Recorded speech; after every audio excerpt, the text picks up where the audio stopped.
think I was even on phone call with them when I saw them seriously beating up somebody. Very beating up the person, and I have to end the call with the commander and film what they were doing so that I could send it as evidence to them to see. Do you still have that footage? Yes, I have it. So when I started filming, they saw that I was filming and they just rushed on me and started beating me up and demanded that I delete the video. And I said, no, I will not delete the video. If indeed what you were doing was right, you don't have any fears of the video I'm taking. And they used the taser to shock me so that I will be able to delete the video. And I said, no, I will not delete the video. Maybe you have to kill me. I will not delete the video.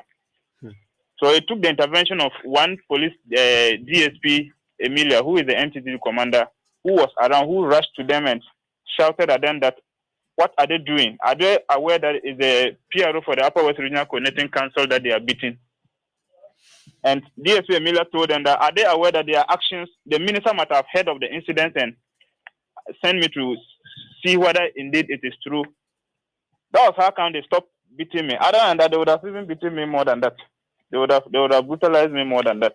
So when they realized that I was the PRO for the Upper West Regional Coordinating Council, that was where they stopped the beating. And by then they have smashed my phones, and one is even the screen has spoiled, and the other one was with them. So DSP Emilia has to collect the phone from them and give the phone. Even that phone I collected is also having a problem now.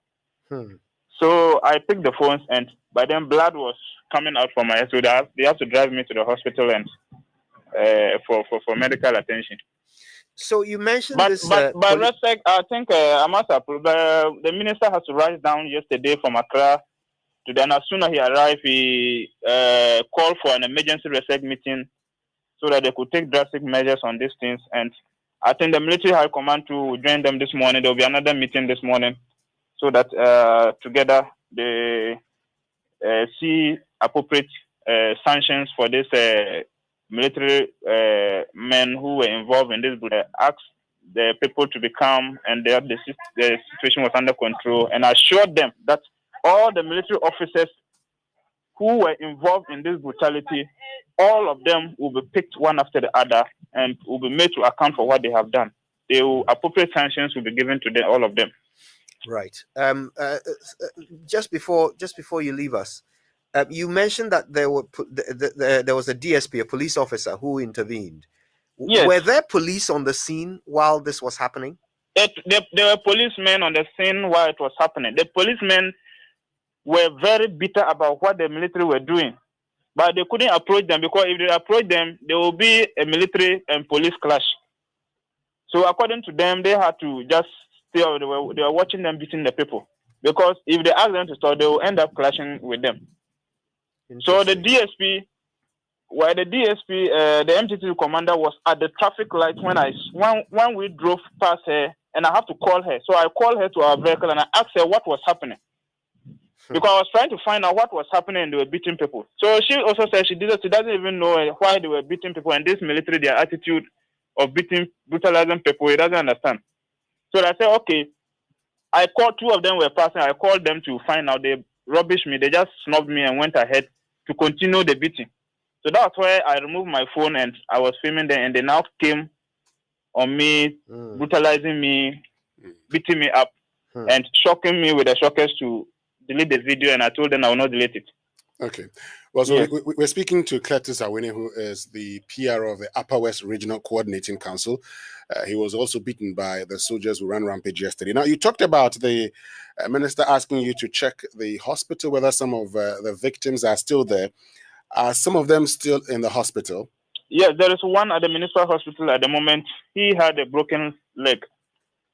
Okay. And according to him, he was even in his shop.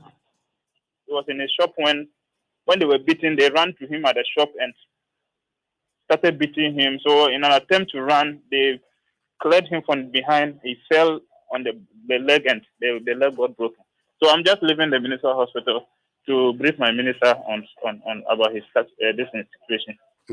And on the emergency RECSEC meeting, beyond the military high command delegation coming to What other decisions were taken there?